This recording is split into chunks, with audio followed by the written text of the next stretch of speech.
Hello friends, welcome to my channel. तो आज हम बात करेंगे बाल विकास से जुड़े हुए महत्वपूर्ण प्रश्नोत्तरों की।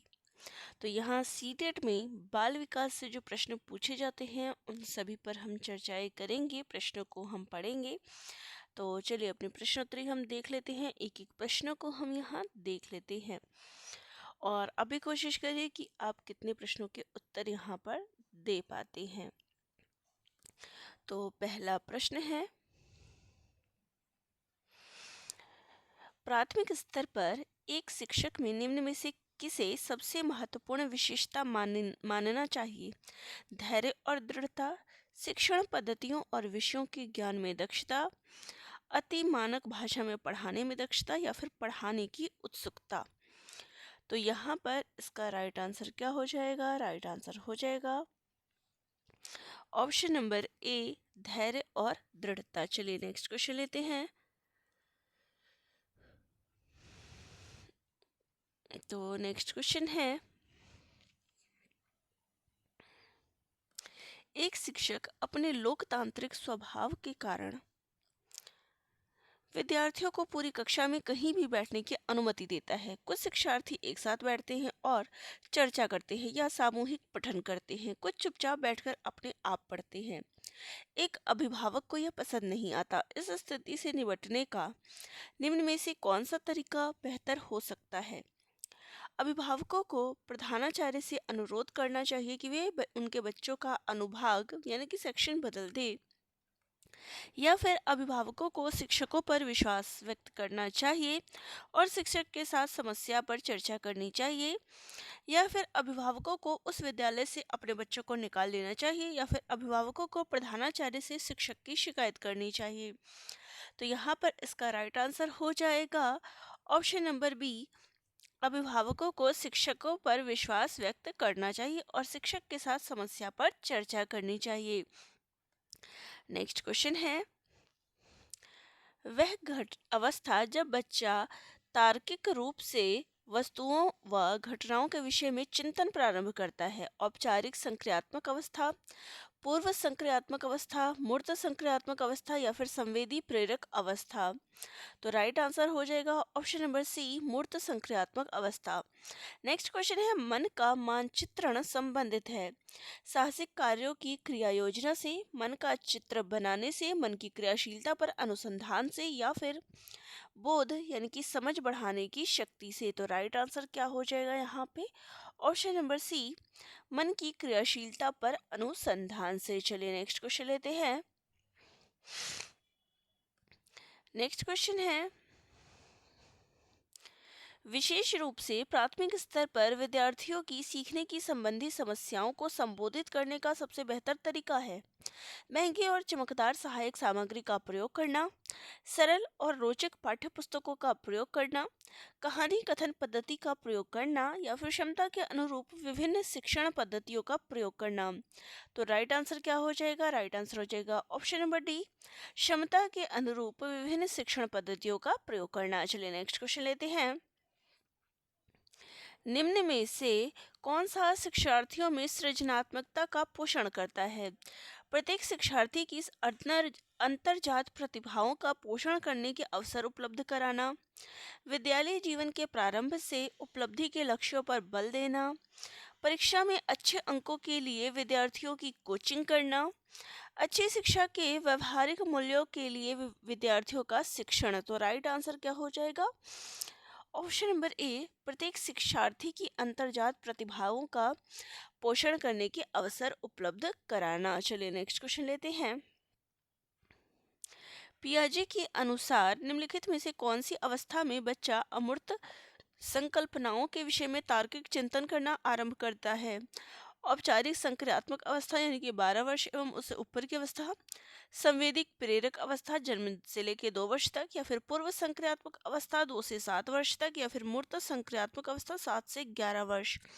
तो राइट आंसर हो जाएगा यहाँ पे ऑप्शन नंबर ए, औपचारिक संक्रियात्मक अवस्था यानी कि 12 वर्ष या फिर उससे ऊपर, जिसमें बच्चा क्या करता है? अमूर्त संकल्पनाओं के विषय में चिंतन प्रारंभ करता है। नेक्स्ट है, सीखना समृद्ध हो सकता है यदि कक्षा में अधिक से अधिक शिक्षण सामग्री का प्रयोग किया जाए, शिक्षक विभिन्न प्रकार के व्याख्यान और स्पष्टीकरण का प्रयोग करे, या फिर कक्षा में आवधिक परीक्षाओं पर अपेक्षित ध्यान दिया जाए, या फिर वास्तविक दुनिया से उदाहरणों को कक्षा में लाए जाए जिसमें विद्यार्थी एक दूसरे से अंतःक्रिया करे और शिक्षक उस प्रक्रिया को सुगम बनाए। तो राइट आंसर हो जाएगा यहाँ पे ऑप्शन नंबर डी, वास्तविक दुनिया से उदाहरणों को कक्षा में लाया जाए। ठीक है, चलिए नेक्स्ट क्वेश्चन लेते हैं।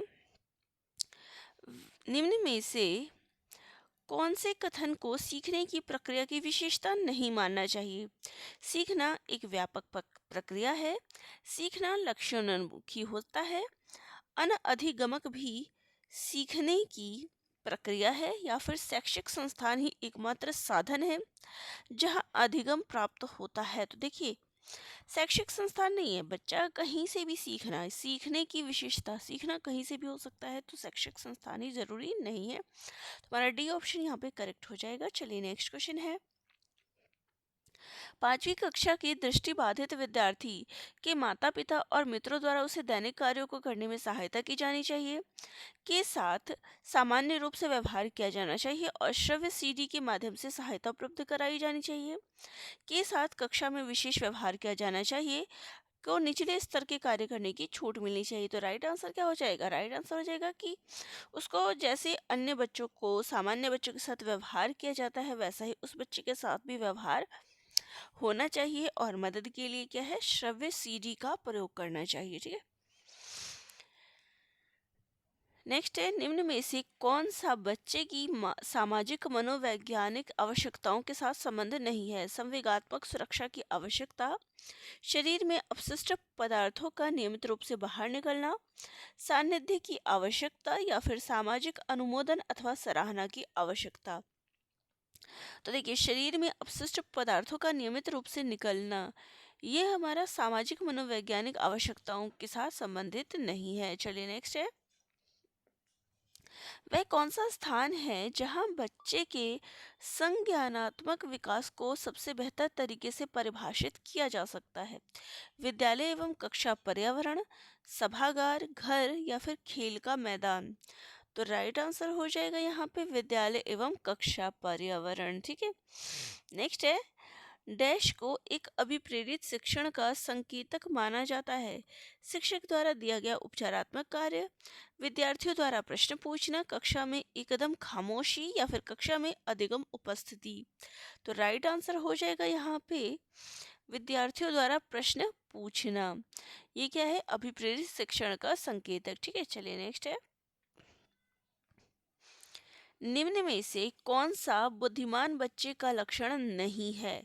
वह जो प्रभावपूर्ण एवं उचित तरीके से संप्रेषण करने की क्षमता रखता है, वह जो अमूर्त रूप से सोचता है, या फिर वह जो नए परिवेश में स्वयं को समायोजित कर सकता है, या फिर वह जो लंबे निबंधों को बहुत जल्दी रटने की क्षमता रखता है? तो राइट आंसर क्या हो जाएगा यहाँ पे कि वह जो लंबे निबंधों को बहुत जल्दी रटने की क्षमता रखता है, ये बुद्धिमान बच्चे के लक्षण में नहीं आता है। ठीक है, चलिए आगे क्वेश्चन ले लें।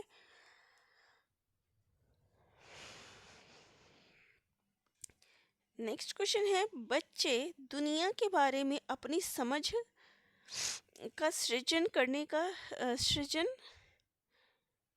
करते हैं, इसका श्रेय डैश को जाता है? पेवलॉव, कोहलबर्ग, स्किनर, या फिर पियाजे? तो ये बात किसने कही थी?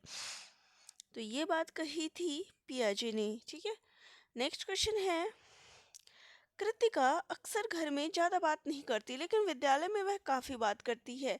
यह दर्शाता है कि शिक्षकों की मांग होती है कि वे बच्चे विद्यालय में खूब बातें करें, कृतिका को अपना घर बिल्कुल पसंद नहीं है, या फिर उसके विचारों को विद्यालय में मान्यता मिलती है, या फिर विद्यालय हर समय बच्चों को खूब बातें करने का अवसर देता है? तो यहाँ पर इसका जो राइट आंसर हो जाएगा वो हो जाएगा ऑप्शन नंबर सी, उसके विचारों को विद्यालय में क्या है, मान्यता मिलती है। चलिए नेक्स्ट क्वेश्चन लेते हैं।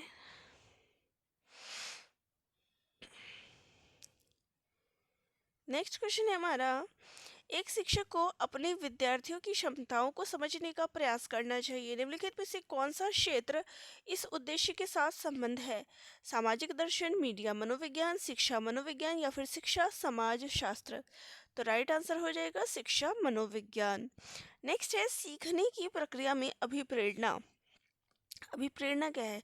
पिछले सीखे हुए को नए अधिगम से अलग करती है, शिक्षार्थियों को एक दिशा में सोचने के योग्य बनाती है, या फिर शिक्षार्थियों में सीखने के प्रति रुचि का विकास करती है, या फिर शिक्षार्थियों की स्मरण शक्ति को पैना बनाती है। तो राइट आंसर क्या हो जाएगा यहाँ पे? 18 नंबर का क्वेश्चन राइट आंसर हमारा हो जाएगा ऑप्शन नंबर सी, शिक्षार्थियों को सीखने के प्रति रुचि का विकास करती है। चलिए नेक्स्ट क्वेश्चन लेते हैं। शिक्षा के क्षेत्र में पाठ्य चर्चा शब्दावली डैश की ओर संकेत करती है। विद्यालय का संपूर्ण कार्यक्रम जिसमें विद्यार्थी प्रतिदिन अनुभव प्राप्त करते हैं, मूल्यांकन प्रक्रिया या फिर कक्षा में प्रयुक्त की जाने वाली पाठ्य सामग्री, या फिर शिक्षण पद्धति एवं पढ़ाई जाने वाली विषय वस्तु। तो राइट आंसर हो जाएगा विद्यालय का संपूर्ण कार्यक्रम जिसमें विद्यार्थी प्रतिदिन अनुभव प्राप्त करते हैं। ये ऑप्शन जो है यहाँ पे राइट हो जाएगा। चलिए नेक्स्ट क्वेश्चन है। निचली कक्षाओं में शिक्षण की खेल पद्धति का मूल रूप से आधारित है शिक्षण पद्धति के सिद्धांतों पर, विकास एवं वृद्धि के मनोवैज्ञानिक सिद्धांत पर, शिक्षण के समाजशास्त्रीय सिद्धांतों पर, या फिर शारीरिक शिक्षा कार्यक्रमों के सिद्धांत पर। तो राइट आंसर हो जाएगा यहाँ पे ऑप्शन नंबर बी, विकास एवं वृद्धि के मनोवैज्ञानिक सिद्धांतों पर। ठीक है, नेक्स्ट क्वेश्चन लेते हैं। एक बच्चा अतीत की समान परिस्थिति में की गई अनुक्रियाओं के आधार पर नई स्थिति के प्रति अनुक्रिया करता है। यह किससे संबंधित है? सीखने का प्रभाव नियम, सीखने की प्रक्रिया का अभिवृत्ति नियम, सीखने का तत्परता नियम, या फिर सीखने का सादृश्यता नियम। तो राइट आंसर हो जाएगा यहाँ पे सीखने का सादृश्यता नियम। ठीक है, नेक्स्ट क्वेश्चन लेते हैं। डैश प्रतिभाशाली होने का संकेत नहीं है। दूसरों के साथ झगड़ा करना, अभिव्यक्ति में नवीनता, जिज्ञासा, या फिर सृजनात्मक विचार। तो राइट आंसर हो जाएगा यहाँ पे ऑप्शन नंबर ए, प्रतिभाशाली। दूसरों के साथ झगड़ा करना ये प्रतिभाशाली होने का संकेत नहीं है। चलिए नेक्स्ट क्वेश्चन है। विशेष आवश्यकता वाले बच्चों को शिक्षा उपलब्ध कराई जानी चाहिए विशेष विद्यालय में विशेष बच्चों के लिए विकसित पद्धतियों द्वारा, या फिर विशेष विद्यालयों में, या फिर विशेष विद्यालयों में शिक्षकों द्वारा, या फिर अन्य सामान्य बच्चों के साथ। तो राइट आंसर हो जाएगा कि अन्य सामान्य बच्चों के साथ ही उनकी शिक्षा करानी चाहिए। चलिए नेक्स्ट क्वेश्चन लेते हैं। आकलन को उपयोगी और रोचक प्रक्रिया बनाने के लिए डैश के प्रति सचेत होना चाहिए।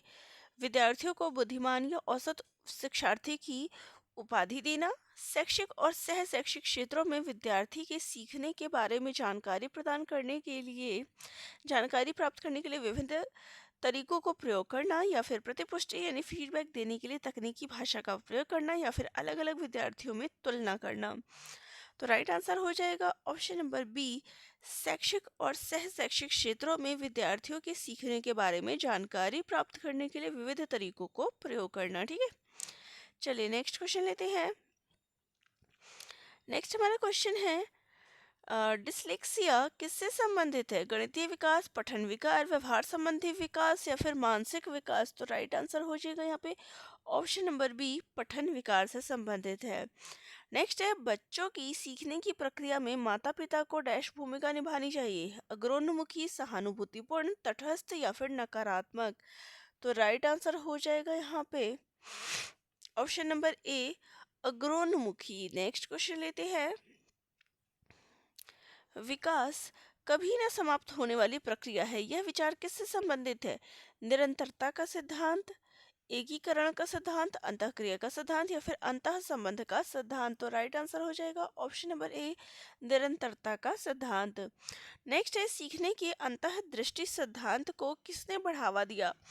पेवलॉव, जीन पियाजे, वाइगोत्स्की, या फिर गेस्टाल्ट सिद्धांतवादी। तो राइट आंसर हो जाएगा गेस्टाल्ट सिद्धांतवादी। चलिए नेक्स्ट क्वेश्चन देखते हैं। तो हमारा नेक्स्ट क्वेश्चन है निम्नलिखित में से किस अवस्था में बच्चे अपने समवयस्क समूह के प्रति समूह के सक्रिय सदस्य हो जाते हैं? प्रौढ़ावस्था, पूर्व बाल्यावस्था, बाल्यावस्था या फिर किशोरावस्था में? राइट आंसर है ऑप्शन नंबर डी, किशोरावस्था में। नेक्स्ट क्वेश्चन है, बच्चों के बौद्धिक विकास की 4 विशिष्ट अवस्थाओं की पहचान की गई। एरिक्सन द्वारा, स्किनर द्वारा, पियाजे द्वारा या फिर कोहलबर्ग द्वारा? तो राइट आंसर है पियाजे द्वारा। तो चलिए, ये थी हमारी बाल विकास से संबंधित प्रश्नोत्तरी। नेक्स्ट वीडियो में मैं आपको और ज़्यादा प्रश्नोत्तरी करवाऊंगी, हिंदी भाषा के भी हम प्रश्नोत्तर करेंगे। तो परीक्षा से पहले कोशिश करेंगे कि अधिक से अधिक प्रश्नों को लिया जाए। तो वीडियो जिनको अच्छी लगी हो, लाइक शेयर सब्सक्राइब करिएगा। कोई डाउट हो तो मुझे कमेंट ज़रूर करिएगा।